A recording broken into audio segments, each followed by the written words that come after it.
ओम पूर्णमदः पूर्णमिदं पूर्णात् पूर्णमुदच्यते पूर्णस्य पूर्णमादाय पूर्णमेवावशिष्यते। वसुदेवसुतं देवं कंश्चाणूरमर्दनं देवकी परमानंदं श्रीकृष्णं वंदे जगद्गुरुम्। ओम जयंती मंगला काली भद्रकाली कपालिनी दुर्गा क्षमा शिवा धात्री स्वाहा सुधा नमोस्तुते। सृष्टि के समस्त सहभागियों को अपनी आत्मीयता का वंदन प्रस्तुत करते हुए पयसा कमलम कमलेन पयसा कमलेन विभाति सरय शशिना च निशा निशया च शशि शशिना निशया च विभाति नभय मणिना बलयम बलयेन मणिना बलयेन विभाति करय भवता च सभा सभया च भवान भवता सभया च विभामो वयम।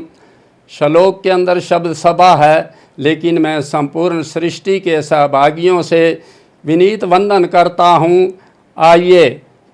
आइए लड़ाई झगड़े बंद करें, जीवन में आनंद भरें, इस उद्देश्य को लेकर आगे बढ़ें।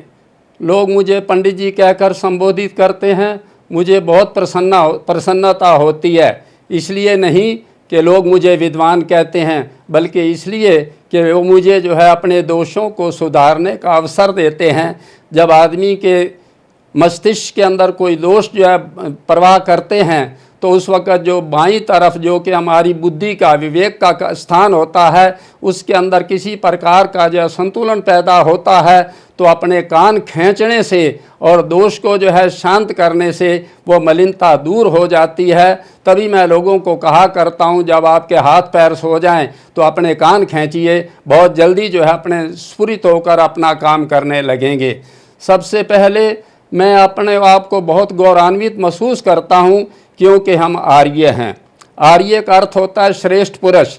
इसलिए नहीं कि जो है भाई हम जो है आर्य समाजी हैं, ऐसा नहीं, बल्कि आर्य हम उनको कहते हैं जो भारत की आत्मीयता से भारतीयता से जुड़े हुए हैं। ना जाने कब हमें किसी ने कह दिया कि हम दूसरे देश से आए हुए हैं। जैसे कोई पाकिस्तान से किसी ज़िले से आया तो वो अपने जो है बोली अपनी परंपराएं साथ लेकर आया। अगर हम कहीं बाहर से आए हुए होते तो अपनी कोई परंपराएं या अपनी भाषा साथ लेकर आते, लेकिन हम तो भारत के ही निवासी हैं। क्योंकि हमारे यहाँ नारियाँ जो है पति को आर्य बोलती थी और पति जो है पत्नी को सुबगे कहा करते थे।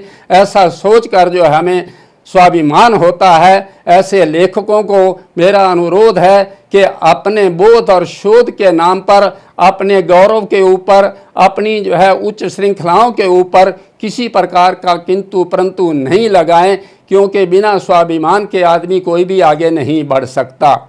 आगे मैं एक बात कहना चाहता हूं कि हमारे देश के अंदर जो है वर्तमान के अंदर अथाह अनगिनत विद्वान संत महात्मा हैं, जिनके आगे मैं नमन करता हूँ। भय लगे जब सपनों से तो क्या करें, खतरा हो जब अपनों से तो क्या करें, शरण ले निसंकोच तब किसी हम संत की, अपनों से खतरा बढ़े तो ले क्या दे दिशा भगवंत की। ऐसा मैं कहना चाहता हूँ। तो इसलिए संत जो है, साधु हम उसको कहते हैं जिसके अंदर बात कहने का तरीका, बैठने का सलीका और सहन शक्ति होती है। दूसरे शब्दों के अंदर हम साधु उसे कहते हैं जो भगवान को ढूंढता है। जिसे भगवान ढूंढते हैं उसे हम संत कहते हैं, जो किंतु परंतु मुक्त होते हैं और समस्त प्रकार के ऐश्वर्यों से मुक्त होकर ईश्वर सृष्टि जो है के निर्माता, उनको हम भगवंत कहते हैं। ऐसी हमारी मान्यता है।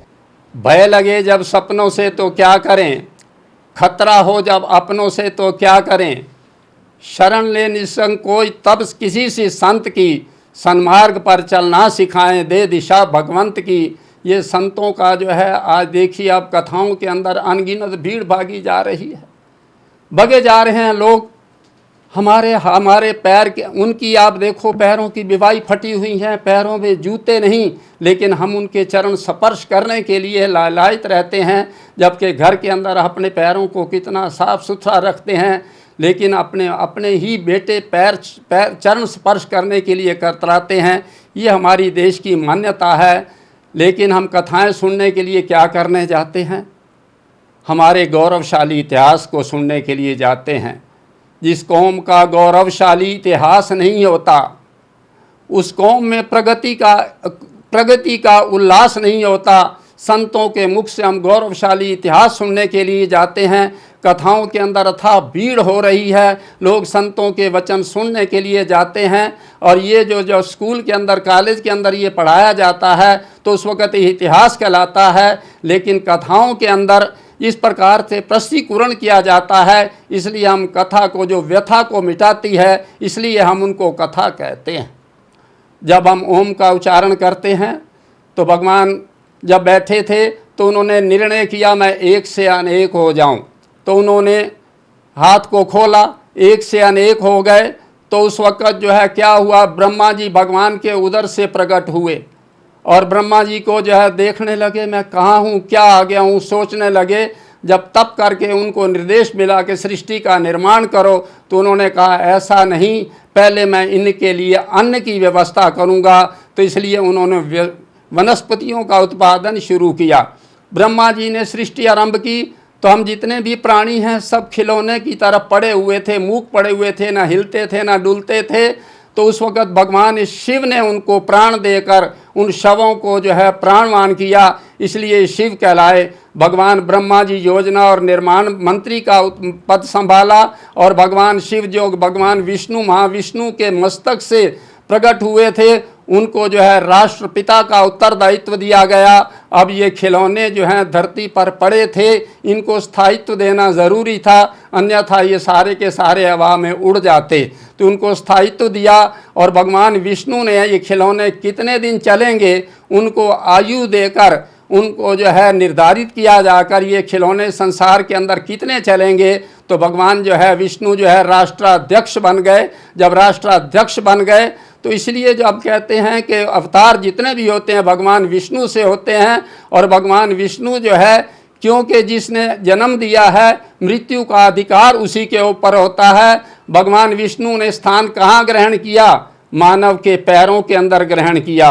बृहस्पति का स्थान पैरों के अंदर रहा, तो इसलिए हम बड़ों के चरण स्पर्श किया करते हैं। लेकिन भगवान ने क्या किया, समस्त प्रकार के ऐश्वर्यों को जो अपने आप को दूर करके अपने आप को उनसे मुक्त रखा और जो है उनको पद दे दिया यमराज जी को, न्याय मंत्री का पद दे दिया जिसका कोई उल्लंघन नहीं कर सकता। तो इसलिए भगवान ब्रह्मा जी, शिव जी और विष्णु जी ओम के अंदर समाहित हो गए और इनके ऊपर अर्ध चंद्रमा और अनुस्वार के रूप के अंदर माता पिता समाहित हो गए। इसलिए हमारे यहाँ जो सबसे पहले जितने भी मंत्र हैं उनके पहले प्रणव मंत्र का उपयोग किया जाता है। अगर भगवान शिव की आरती देखें तो उसके अंदर भी आता है, ब्रह्मा विष्णु सदा शिव जानत अविवेका, प्रणवाक्षर के मध्य ये तीनों एका।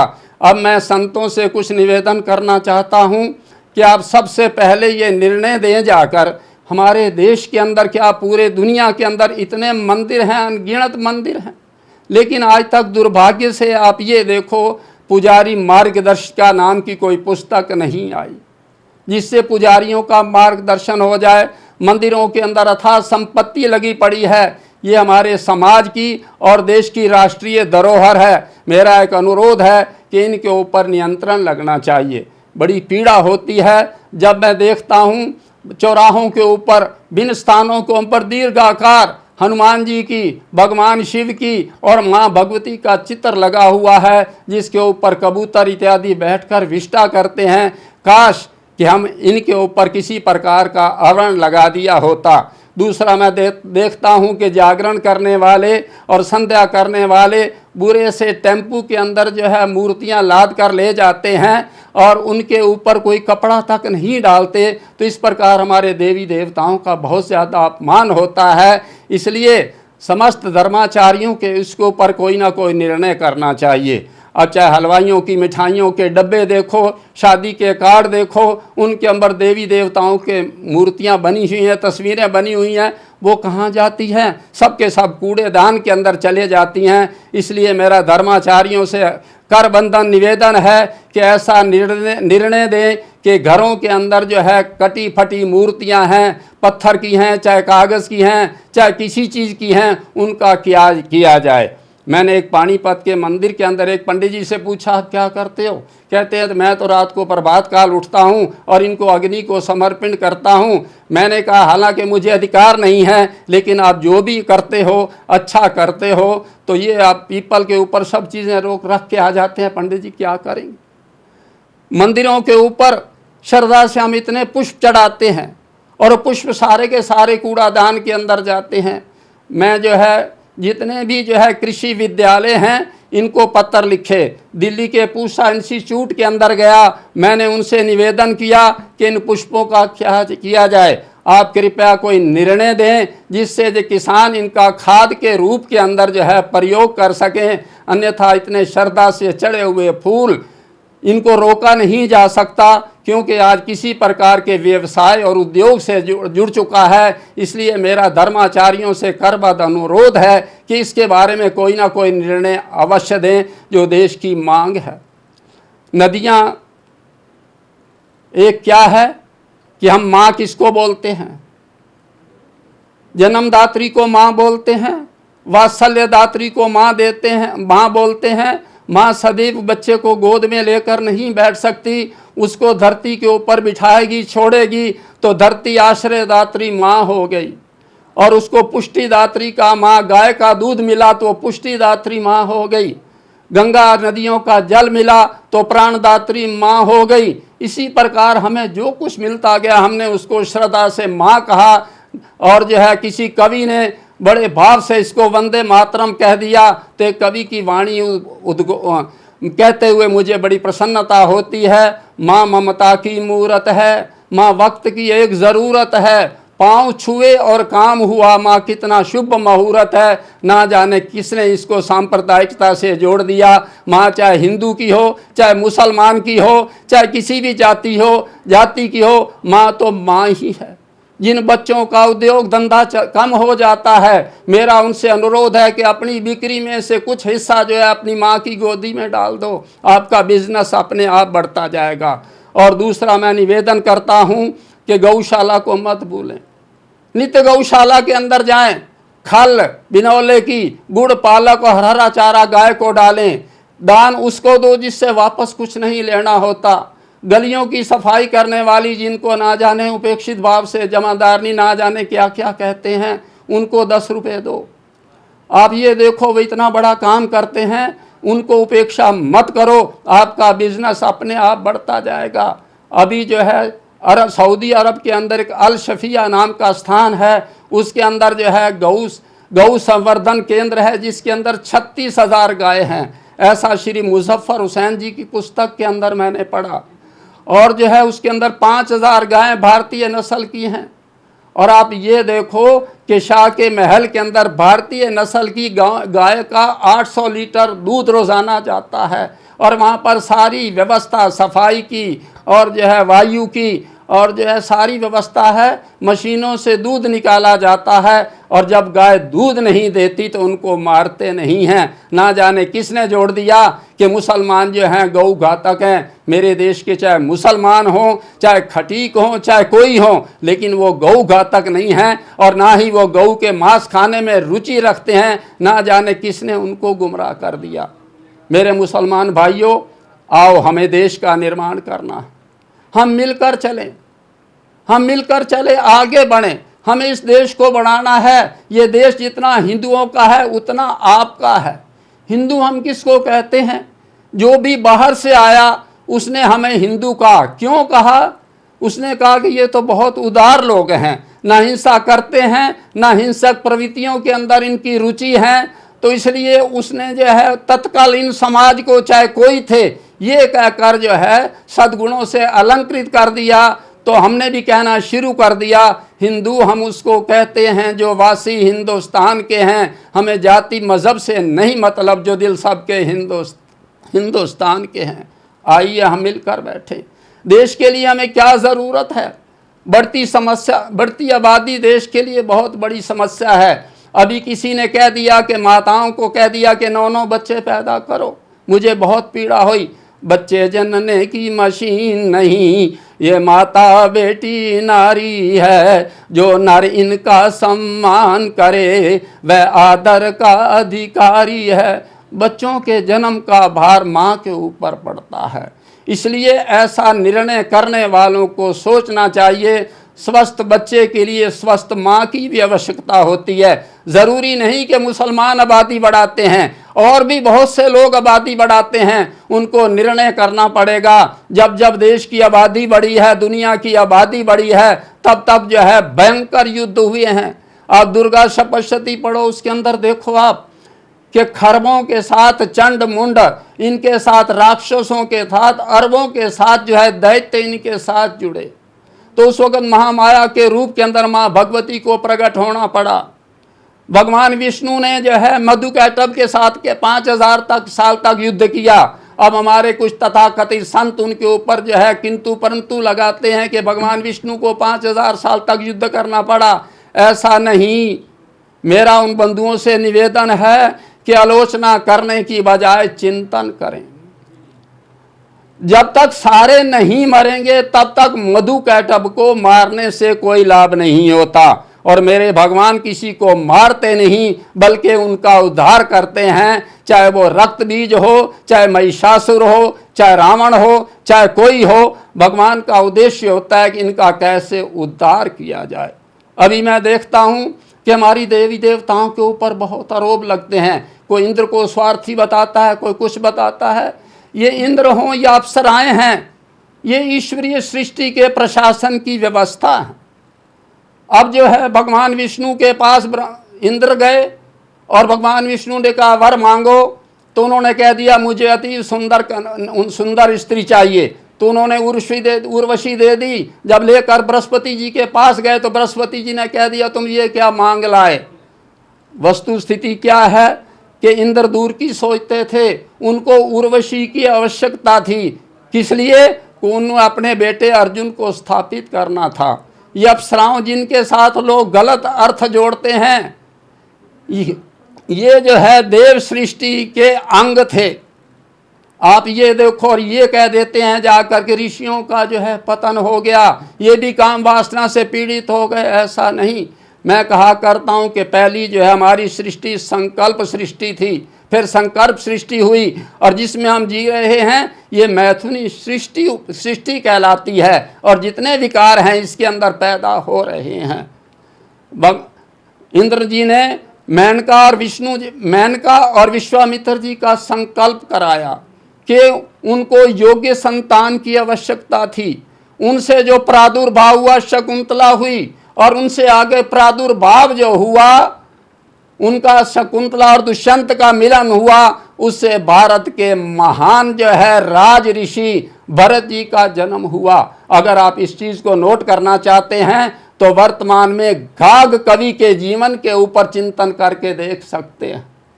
नदियों को बचाना बहुत जरूरत है।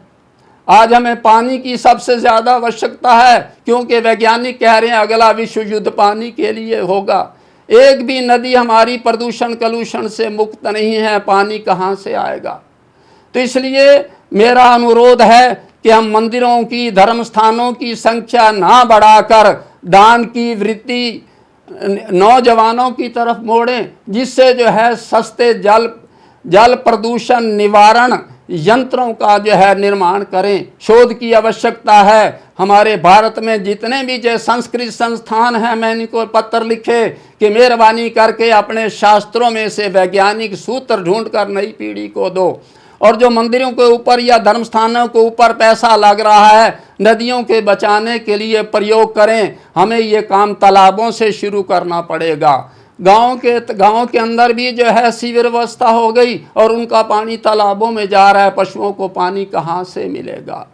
तो इसलिए मेरा अनुरोध है कि खाली नारे लगाने से या अभिषेक करने से नदियां नहीं बचेंगी। इनके साथ हमें अलग से नाले बनाने पड़ेंगे, चाहे उसके ऊपर कितना ही धन लगे। और उस जो है नालों के अंदर जो पानी है उसका शोधन करके हम खेतों के अंदर दे सकते हैं। भले ही बरसात नहीं हो, अनावृष्टि हो जाए, लेकिन वो सीवर का पानी खेतों में काम आता रहेगा। इसलिए मेरा महापुरुषों से, परमहंसों से, संत महात्माओं से निवेदन है कि उसको पर चिंतन करें, चिंता ना करें। चिंतन सुखद होती है, चिंता दुखद होती है। चिता हम जिसको कहते हैं वह मुर्दे को जलाती है, बड़ी है इसलिए चिंता वह जीते को जलाती है। हमें सुखद चिंतन करना पड़ेगा। दूसरी, हमारे देश के अंदर अनगिनत गौशालाएं हैं, लोग दिल खोल कर दान दे रहे हैं। मेरा गौशालों के संचालकों से अनुरोध है कि इसको गौ संवर्धन केंद्र बनाएं। इसके अंदर जो है कुछ ऐसी गायें ले आएं। अगर मान लो भैंसें लगा कर भी और जो है गौओं को जो है बिल्कुल आत्मनिर्भर बनाया जा सकता है तो हर्ज नहीं है, क्योंकि गाय और भैंस का परस्पर कहीं वैर विरोध नहीं है। गौएं जो हैं दूध दें और लोगों को दूध की कमी पूरी करते हैं, और गौएं जो हैं स्वावलंबन के आधार के ऊपर चलें। कल को दान नहीं मिले तो कैसे चलेंगे? इसी प्रकार मंदिरों को भी स्वावलंबित करना पड़ेगा।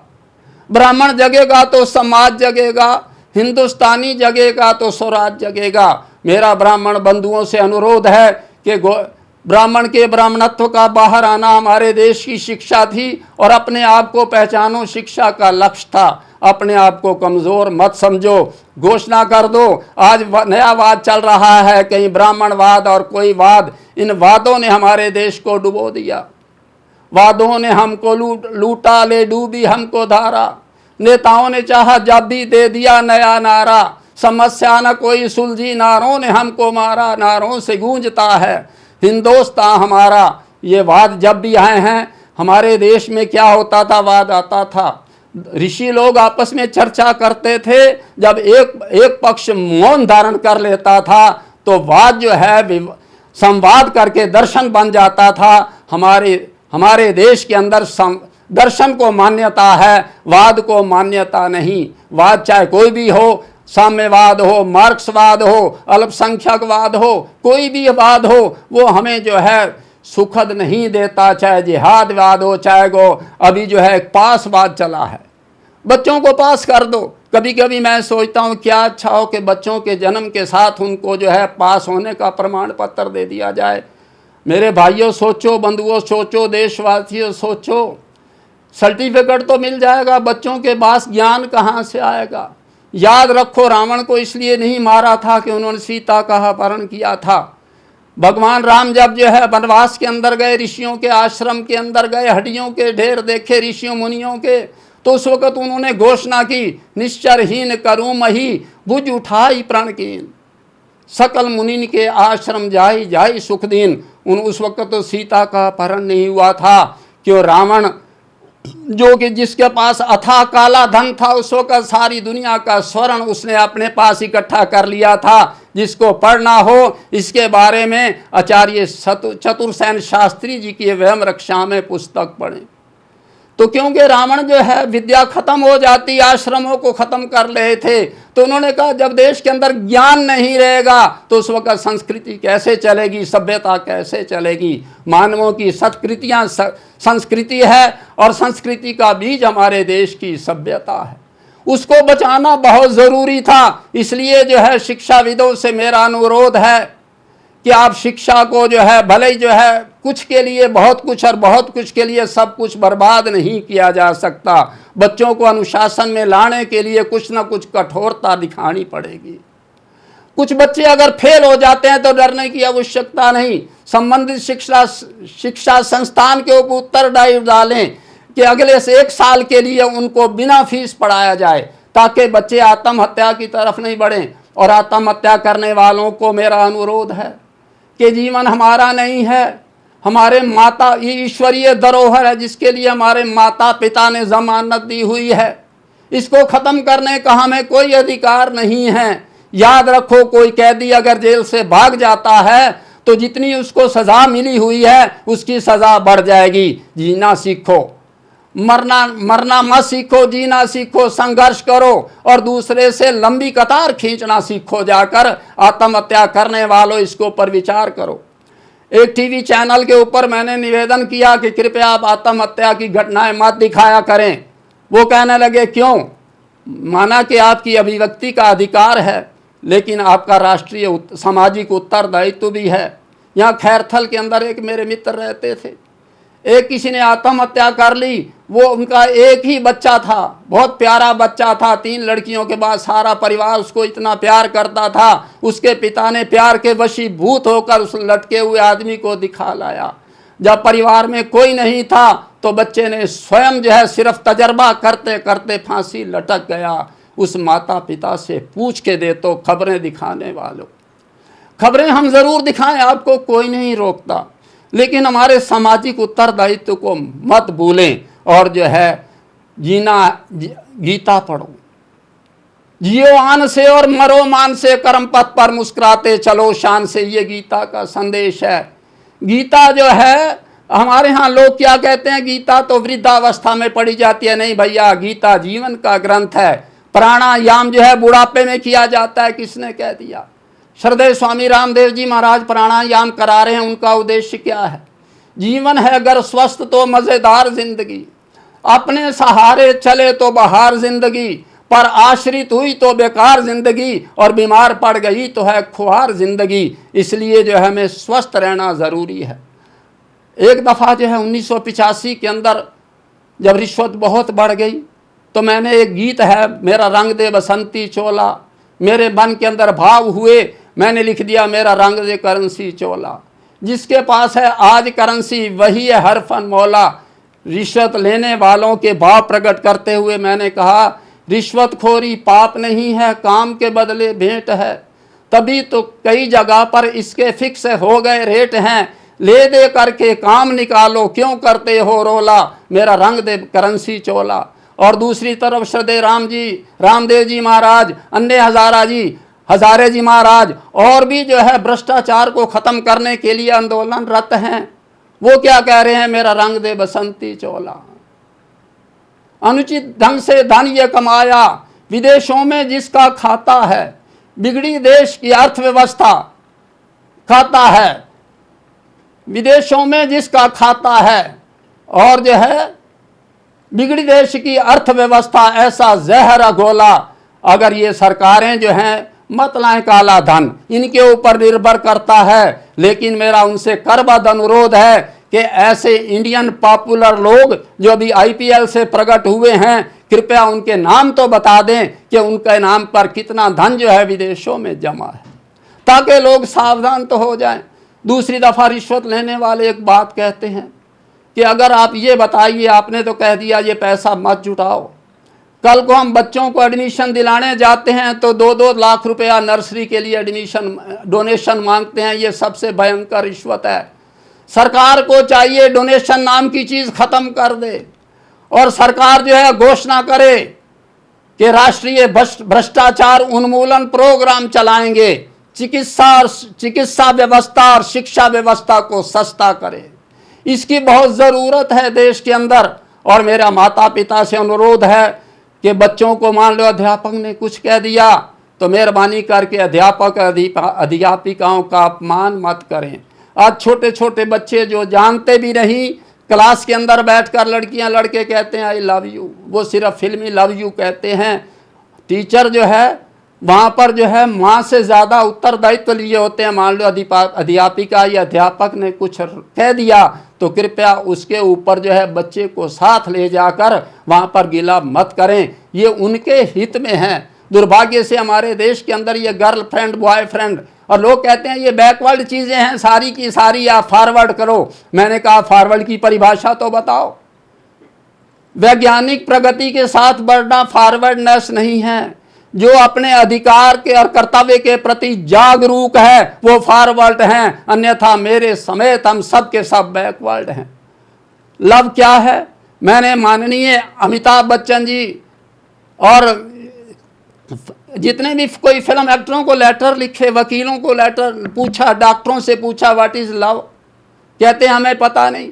मैंने कहा दुनिया के अंदर इतनी फिल्में सीरियल बन गए, गाने लिखे गए, आप जानते ही नहीं हो क्या है। तो कहते हैं पंडित जी आप बताओ। परस्पर हित चिंतन की आत्मीयता को प्यार कहते हैं, चाहे वो माता पिता का बच्चे से हो, चाहे पति पत्नी का हो, कैसा भी हो। जब तक परस्पर हित चिंतन नहीं है तो लव नहीं कहला सकता। दुर्भाग्य से मुझे कहीं से पत्र प्राप्त नहीं हुआ। तो इसलिए लव जो है इसको हमने बड़ा हल्का कर दिया। एक लड़का गाना गाता हुआ जा रहा था, तेरी आंख के आंसू पी जाऊं ऐसी मेरी तकदीर कहाँ। मैंने कहा बेटा इधर आ, एक दफ़ा पी के दिखा, तेरी उल्टी बंद हो जाए तो मुझे कहना। दूसरा गाना शुरू कर दिया, लगे 84 झटके। अरे बेटा एक परिवार से, एक झटके से पूरा परिवार हिल जाता है, 84 झटके आपका क्या काम करेंगे। सोचो, मेरा जो है फिल्म इंडस्ट्री जो बहुत बड़ा उद्योग है देश के अंदर, मेरा उनसे भी अनुरोध है कि पीड़ा हरण और पीड़ा भरण करने वाले फिल्म बनाएं, जैसे वो पहले दिखाते थे, चाहे राम अवतार हो चाहे कोई हो। हमारे देश के अंदर जो है जिन्होंने रामायण सीरियल बनाया, महाभारत सीरियल बनाया, उनको मैं वंदन करता हूँ। हमारे देश का व्यवहार बदला, लोगों ने पिताश्री, माताश्री, भ्राताश्री, जीजाश्री कहना शुरू कर दिया। फिर एक सीरियल आया देख भाई देख, उसने ऐसा सत्यानाश किया, जीजू मामू चाचू ना जाने क्या क्या कह दिया। हम अपनी संस्कृति के ऊपर, सभ्यता के ऊपर, जबकि दुनिया के देश इधर देख रहे हैं, हम क्या करने जा रहे हैं। चिंतन करो, मिलकर बैठो। मुसलमान भाइयों, ये देश हमारा, कश्मीर से कन्याकुमारी तक और जय महाराष्ट्र से बिहारी तक हम सब एक हैं। एक ही उद्घोष करो, साथ रहे हैं, साथ रहेंगे, आपस में हम नहीं लड़ेंगे। ये तभी होगा। आज बिजनेस के रिश्ते हैं, जाति धर्म के रिश्ते खत्म होते जा रहे हैं। जहाँ से अच्छा सस्ता काम मिलेगा हम वहीं करवाएंगे, ना टोपी वाला देखेंगे ना तिलक वाला देखेंगे। इसलिए अब सबसे पहले हमें रोजगार की ज़रूरत है। कश्मीर हमारा नहीं, कश्मीर कश्मीरी वहाँ रहते हैं, उनका उत्तरदायित्व है। याद रखो मेरे कश्मीरी भाइयों, कश्मीर से बहुत से जो है व्यवसायी जो हैं, मजदूर जो हैं, पूरे हिंदुस्तान के अंदर वहाँ की शालें और ना जाने गलीचे क्या क्या बेचने निकल जा रहे हैं। उनका चिंतन करो। अगर पाकिस्तान के अंदर जो है मान लो आराम मिलता, तो याद रखो पाकिस्तान से लोग जो यहाँ मैच देखने आते हैं वो जो वहाँ वापस क्यों नहीं जाते। जो भारत के अंदर आराम है, किसी देश में आराम नहीं है। मुझे गर्व है कि हमारे के कश्मीर के मुख्यमंत्री कश्मीरियों को जो है अपने साथ लेकर भारतीयता का बोध कराएंगे, क्योंकि भारत उनका भी है जितना हमारा। अभी चुनाव आ रहे, मेरा एक अनुरोध है कि चुनाव को सस्ता किया जाए। उसका एक ही तरीका है। एक मास्टर नत्था सिंह जी ने 2 पंक्तियां लिखी, आज दुनिया बड़ी सयानी है, जिसको देखो वही ब्रह्म ज्ञानी है। जितने भी उम्मीदवार चुनाव लड़ रहे हैं वो एक पत्रक तैयार करें, अपनी जीवनी बायोडाटा दें, उसके अंदर अपना घोषणा पत्र दें और पार्टियों का घोषणा पत्र दें। कोई ज़रूरत नहीं बड़ी बड़ी मीटिंग बुलाने की, लोगों के घरों में पहुंचा दें। लोग अपने आप समझ कर जो है निर्णय कर लेंगे हमें क्या करना। आप देखिए, ये देश की जो समस्याएं हैं मेरी नहीं, ये पीड़ा मेरी नहीं, हम सब की है। उन नेताओं की भी पीड़ा है। ये भी देखें, हमारे समाज के अंदर कौम को जो है मजबूत करने की आवश्यकता है, सरकार को मजबूत करने की आवश्यकता है, चाहे किसी की हो। लेकिन सरकार और जनवाणी जो है मजबूर होती जा रही है। बाबर जब इस देश के अंदर आया, खुरासान से आया, तो उसने हमारी सीमाओं के, हमारे खेतों के अंदर घोड़े छोड़ दिए। वो घोड़े खेतों को बर्बाद करने लगे। बाबर उनके पीछे पीछे पड़ोस में खेत में काम, उनके कहा ये तुम्हारे खेतों को जो है घोड़े बर्बाद कर रहे हैं, इनको रोकिए। तो उन्होंने कहा हमारे खेत थोड़ा ही हैं, जिनके हैं वही रोक लेंगे। तब बाबर ने तय किया अब देश को गुलाम बनाना मुश्किल नहीं हो सकता। हम आपस में एक दूसरे का खा नहीं सकते, पी नहीं सकते, इस देश का क्या होगा।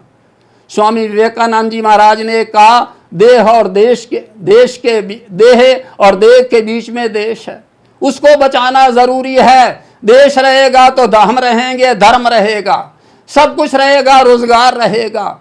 और बढ़ती आबादी देश के लिए खतरा है। याद रखो, आबादी को रोकना बहुत ज़रूरी है। बच्चे उतने चाहिए जिनको जो है आसानी से पाला जा सके, पोषा जा सके, शिक्षित किया जा सके। मुसलमानों के बच्चे इंजीनियर बने, डॉक्टर बने हैं, मैं खुशी होगी। हरिजन ना जाने कब से इस देश के अंदर ये प्रचार हो गया। पहले जेलें नहीं होती थी, ऐसी मेरी मान्यता है। जो अपराधी थे उनका समाज के अंदर बहिष्कार कर दिया जाता था। उनके गले के अंदर जो कोई इस प्रकार प्रतीक डाल दिए जाते थे, वो इतने उपेक्षित हुए कि धीरे धीरे हमारा श्रमिक वर्ग, जिसको शूद्र कहते थे क्योंकि पढ़ते नहीं थे, श्रम बल करते थे, वो उनके साथ मिल गए। उनकी वजह से यहाँ के लोग हैं वो भी जो है छूत कहलाने लगे। मैंने एक IAS ऑफिसर की किताब पढ़ी, दलित देवो भव, लगभग 1000 पृष्ठ की किताब है। उसके अंदर पढ़ेंगे तो हम पाएंगे अधिकतर ऋषि उनकी संतानें हैं जिन्हें हम आज दलित कहते हैं। हम कहाँ भटक रहे हैं? कहीं जाति के नाम पर चारों तरफ हमारे देश का कोई भी मित्र नहीं है। छोटे छोटे देश हमें आंखें दिखाते हैं। दुर्भाग्य से हमारा जो देश का परराष्ट्र मंत्री है, गीता के देश, कृष्ण जी के देश के अंदर और जो है चाणक्य के देश के अंदर कोई कूटनीतिज्ञ नहीं है। दुर्भाग्य से कूटनीति बाहर चलनी चाहिए, राजनीति राजधर्म अंदर चलना चाहिए, लेकिन दुर्भाग्य से कूटनीति अंदर चल रही है और राजधर्म बाहर चल रहा है। परराष्ट्र मंत्री को पता होना चाहिए कि हमारे पड़ोसी देश जो अपने आप को राष्ट्र कहते हैं, उनकी दुखती रग क्या है। चाइना की दुखती रग है ज़मीन की भूख। अपनी आबादी बसाने के लिए उनको चाहिए व्यापार, लेकिन अभी हमारे देश के ऊपर ज़मीन उन्होंने घेरी। नतीजा क्या निकला कि हमने उनके व्यापार का संवर्धन कर दिया। ये एक बहुत बड़ी गलत बात हो गई। आज मेरे देश में फिर गर्म हवाएं चल रही। लू चली अंदर से तो पाकिस्तान सा बन गया, आई बाहर से सरद हवा तो चीन हम पर तन गया। धरती गई संवाद खोया, फिर भी हम खामोश हैं। अब बना जो कोई स्थान तो फिर राष्ट्र का बहुधन गया। अपनों को ही एकता की फिर सदाएं खल रही। जागो मेरे भाइयों। अभी जो है नक्सलवादियों ने हमला किया, लोग कहने लगे कांग्रेसी मर गए। क्या हुआ? वो मेरे देश के भाई थे। देश के लोग जो यूं ही मर जाएंगे, देश और कौम कैसे संभल पाएंगे? संगठित होकर जो उनके मुकाबिल हुए, हत्या मिट जाएंगी, कातिल सुधर जाएंगे। जब मैं आतंकवादियों को मरा हुआ देखता हूँ मुझे बहुत पीड़ा होती है। कितने हैंडसम बच्चे, उनको गुमराह करने वाले, भटकाने, मरवाने और मारने वाले एक तरफ हो गए। क्या उन्होंने उसकी माँ की पीड़ा को समझा है जिनके ये बच्चे मरे? मेरे भाइयों, गुमराह करना सब कुछ बहुत आसान है। आतंकवादियों का कोई धर्म वगैरह कुछ नहीं होता, वो जाने उनको क्या करना है, लेकिन अपने आप को रचनात्मक दिशा के अंदर लगाओ। अब वो काम करो जिससे आपका और परिवार जो है, पुत्र उसको कहते हैं जिसकी वजह से माँ बाप गर्व से सर उठाकर चल सकें। परिवर्तन करो। ये देश हमारा है, इसको हमें बदलना होगा। प्रदूषण कलुषण खत्म करना होगा, शिक्षा का ढांचा सुधारना होगा, और जो है देश की बहुत समस्याएं हैं, हमें जागना होगा। मुझे जब वाजपेयी जी की एक मत से जो है सरकार गई, काश के कांग्रेस जो है उस वक़्त जो है सरकार तो गिर गई, एक निर्णय करती, उस वक़्त बीजेपी की सरकार को समर्थन देती, चरित्र और आचरण की राजनीति शुरू होती, और जो करोड़ों रुपया उस वक़्त चुनाव के ऊपर बर्बाद हुआ वो नहीं ख़त्म हुआ होता। हम मिलकर क्यों नहीं बैठ सकते? आज मैं देखता हूँ बहन वृंदा करांत जी को और जो है सुषमा स्वराज जी को, बहन तीरथ जी को, और जो है अरुणा चौधरी जी को, बहुत बहनों को देखता हूँ जिनके ललाट के ऊपर सुहाग की बिंदी सुहाती है। चाहे इनके राजनीतिक मतभेद हों, मनभेद हों, लेकिन भारतीयता जब इनके मस्तक पर नजर आती है तो मेरा जो है सर उनके सामने झुक जाया करता है। इसलिए जो है ये वंदन की पात्र हैं। बहनों, आप भी मिलकर बैठो। हमारे देश की माँ कमज़ोर हो चुकी है। माताओं, न खुद डरो न बच्चों को डराओ। अगली पीढ़ी इनसे शुरू होनी है। ब्राह्मण बंधुओं, आप जागो। जब आप कर्म कांड कराते हैं तो ऋषियों का पूजन ज़रूर कराओ, क्योंकि अगले हमें देश के अंदर वैज्ञानिक संतान चाहिए। और जो है अष्टचरण जीव का पूजन कराओ। देवताओं के सामने हम पूजा करते हैं तो वो मांग रखते हैं, भगवान से कुछ नहीं मांगते। संत दया करते हैं, माता पिता आशीर्वाद देते हैं और प्रभु कृपा करते हैं, जिसको पाने के पश्चात और कुछ पाने की इच्छा नहीं हुआ करती है। तो इसलिए जो है मेरा आपसे अनुरोध है, आप ये करवाओ, इसलिए कि हमारा परिवार आयुष्मान हो और जो हमारा व्यापार भी आयुष्मान हो, पुरुषार्थ से संपत्ति बनाई ये भी आयुष्मान हो। मैं जो है सीता समाधि स्थली को देखने के लिए गया, इलाहाबाद के पास है। पंडित जी कहने लगे कुछ मांग करो। मैंने कहा मांग लिया।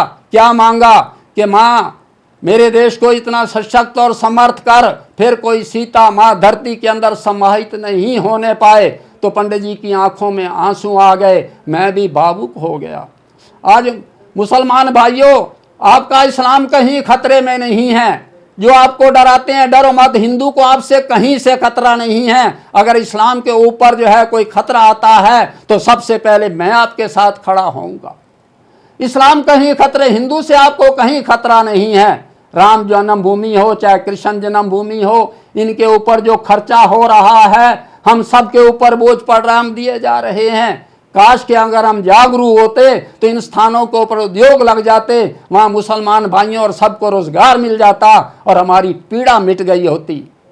हिंदू को हो खतरा न मुसलमान को खतरा, पूजा को हो नहीं चोट ना हो अजान को खतरा, पुरानी गांठों से हो रहा इंसान को खतरा, आपस में लड़ेंगे तो होगा हिंदुस्तान को खतरा। आइए मिलकर बैठें, अपने मतभेद और मनभेद बुलाएं, देश को प्रदूषण कलुषण से हटाकर।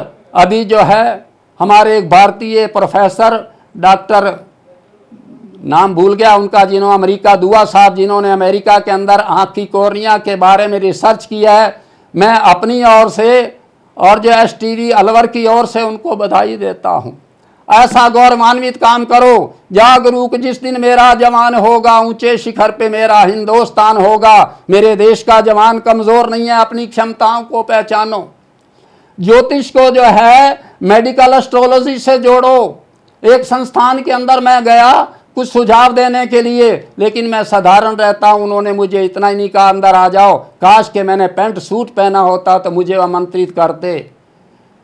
बीमारी सूर्य से संबंधित है, इलाज हम शनि से संबंधित करते जा रहे हैं। घर के अंदर बीमारियां क्यों हैं? आप ये देखो, बठिंडा से बीकानेर की ओर जाने वाली ट्रेन जो है उसका नाम कैंसर एक्सप्रेस रख दिया गया। आज कूड़े के ढेर के ऊपर बैठे हुए बच्चे जो हैं स्वस्थ हैं, जो अच्छा खा रहे हैं, वो सारे के सारे अधिकतर बीमार हैं। कारण क्या है? अनुचित कमाई छोड़ दो। मेरे वकील भाइयों, आप नहीं बोलते और कौन बोलेगा? न्याय की परिभाषा क्या है?